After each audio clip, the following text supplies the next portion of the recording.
¿Qué tal amigos de YouTube? ¿Cómo están? Espero que estén muy bien.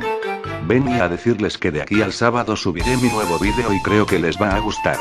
Jajaja, y perdón por decirles que iba a subir mi vídeo de creepypastas que nunca subí. Se me vino algunas cosas personales difíciles. Pero ahora está todo bien y por aquello los voy a dejar con un creepypasta para que se entretengan un poco. Ojalá les guste el creepypasta.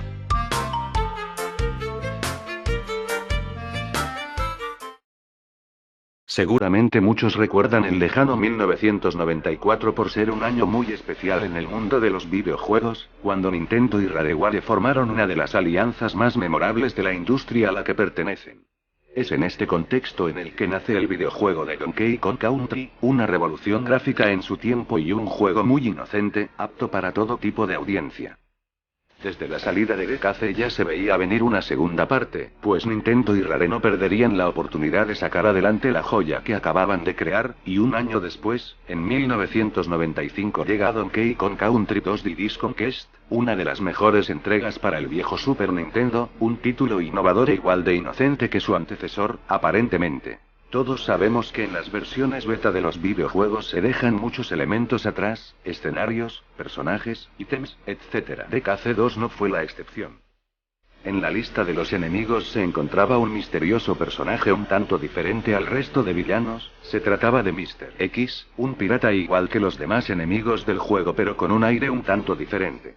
A diferencia de la mayoría, Mr. X era un fantasma, y aunque podemos encontrar a otros fantasmas en el juego, este tenía un aspecto un poco más siniestro. Cargaba una espada, lo cual es común en los enemigos de este título, no tenía piernas, en lugar de manos tenía dos garfios, su piel era blanca y con globos oculares rojos y retinas negras, un sombrero y chaqueta de capitán desgarrada, estas eran las características que conformaban a dicho personaje, pero no es su aspecto principalmente lo que lo hace inquietante.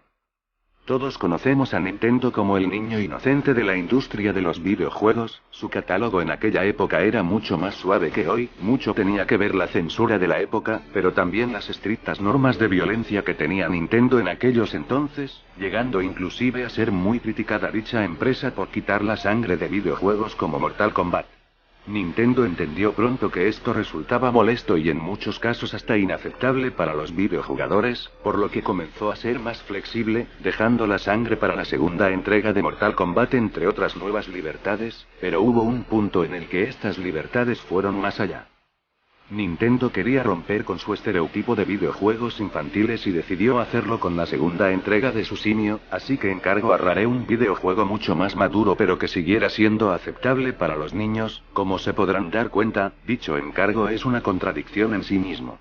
Con esta confusa descripción, Rare se puso manos a la obra. Todos los que han jugado DKC2 recordarán a King K. Rool, conocido en esta segunda parte como Capitán K. Rool, como el jefe final del juego, el líder de los Kremlings piratas y rey de la isla Kremlin. Sin embargo, originalmente no sería así. Originalmente K. Rool no aparecería en el juego, esto era porque, según el libro de la versión beta que fue empacado accidentalmente en la caja del juego para el mercado alemán, K. Rool era asesinado por un poderoso espectro llamado Mr. X. Más adelante en el libro, en la sección de personajes en el apartado de enemigos, se encontraba la imagen de este espectro. Junto a la imagen de este se encontraba un pequeño texto que decía Mr. X Kein Mensch Kentino Deratin Irgenswo Schonein Malgese, en lo que significa a Mr. X nadie lo conoce o lo ha visto antes en alguna parte. Mr. X fue concebido para ser el villano principal de esta entrega, él asesinaría a K. Rool después de secuestrar a Candy con la novia de Donkey Kong por considerar que ya no lo necesitaría más. Entonces Donkey y Diddy deciden ir al rescate de Candy, por lo que se aventuran a la isla de los Kremlings. Ya en la isla, Funky Kong les otorga armas, pero no las armas inocentes de Donkey Kong 64, sino armas reales, estas harían explotar a los enemigos al dispararles, haciéndoles despedir sangre. La idea de las armas reales fue considerada nuevamente para la versión de 64, pero al igual que en el Super Nintendo, fue desechada. El videojuego se hacía más sangriento conforme se avanzaba, ya que el número de enemigos que había que matar aumentaba. Los adversarios de esta beta son muy diferentes a sus contrapartes de la versión final, pues cuando estos usaban sus armas tenían un efecto más real, es decir, sus espadas realmente cortaban a nuestros personajes, al igual que los cañones los aplastaban, haciendo un espectáculo más violento. Como en todos los videojuegos de aquella época, dentro del juego la historia era poca o nula, por lo que para saberla, había que consultar el libro que acompañaba al juego en su caja, este libro de la versión beta, que como dije anteriormente fue empacado por error en una caja de la versión final del juego para Alemania, revelaba la trama que este hubiera tenido de haber sido finalizado.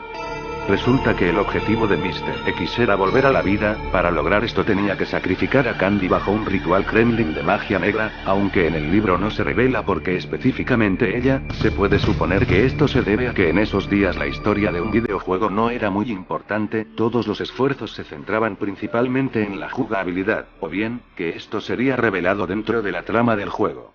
Cuando la versión beta finalizó con unos cuantos niveles, se llamó a los testadores para que opinaran sobre el juego y buscaran bugs. Ninguno quiso finalizar el primer mundo, pues encontraban la violencia del juego muy cruda, además de bizarra por sus personajes caricaturescos, principalmente porque ya los habían conocido un año antes con una faceta más inocente. Nintendo y Rare finalmente decidieron desechar gran parte del material beta y regresar a la fórmula original, pero agregando las mejoras que ya conocemos de la versión final. Sin embargo, este intento fallido dejó un legado, pues Nintendo y Rare optaron por hacerlo una vez más, esta vez con personajes inéditos para evitar las antiguas reacciones, y fue así como nació el clásico Conquer Bad Fur Day. Bueno amigos, eso es todo. Ojalá les haya gustado el vídeo. No olvides darle like por si te gustó, compártelo para que tus amigos vean el creepypasta. Y si quieres más vídeos y estar al tanto, no olvides suscribirte. Se despide su amigo XXPTX4. Adiós.